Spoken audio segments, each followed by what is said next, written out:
ईसाई, मुसलमान और यहूदी सिर्फ एक खुदा पर यकीन रखते हैं और तीनों हजरत इब्राहिम की औलादों में से हैं। हजरत इब्राहिम के दो बेटे थे, हजरत इस्माइल और हजरत ईसाक। यहूदी हजरत ईसाक के बेटे हजरत याकूब की औलादों में से हैं, जिन्हें इजराइल भी कहा जाता था।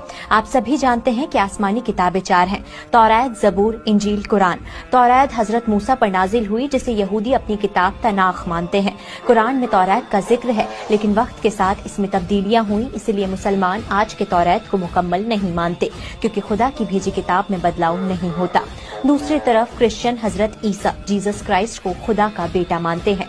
हजरत ईसा भी हजरत ईसाक की औलाद से थे, लेकिन ईसाईयत एक ऐसा मजहब है जो हर नस्ल और कौम के लोगों को शामिल करता है। ईसाई हजरत ईसा पर नाजिल हुई किताब बाइबल को मानते हैं, जिसे मुसलमान इंजील मानते हैं, पर मुकम्मल नहीं। और अब बात करते हैं मुसलमानों की।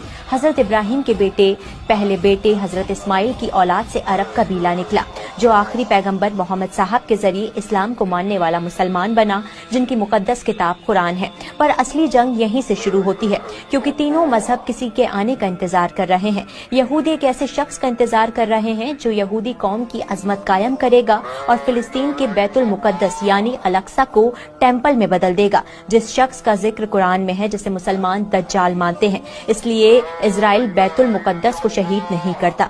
दूसरी तरफ ईसाई यानी क्रिश्चियन हजरत ईसा के आने का इंतजार कर रहे हैं। उनका मानना है कि वो दोबारा यरूशलेम यानी फिलिस्तीन में आएंगे, ताकि कयामत के दिन यानी जजमेंट डे पर गुनाहों का हिसाब लें और खुदा की हुकूमत को मुकम्मल तौर पर कायम करें।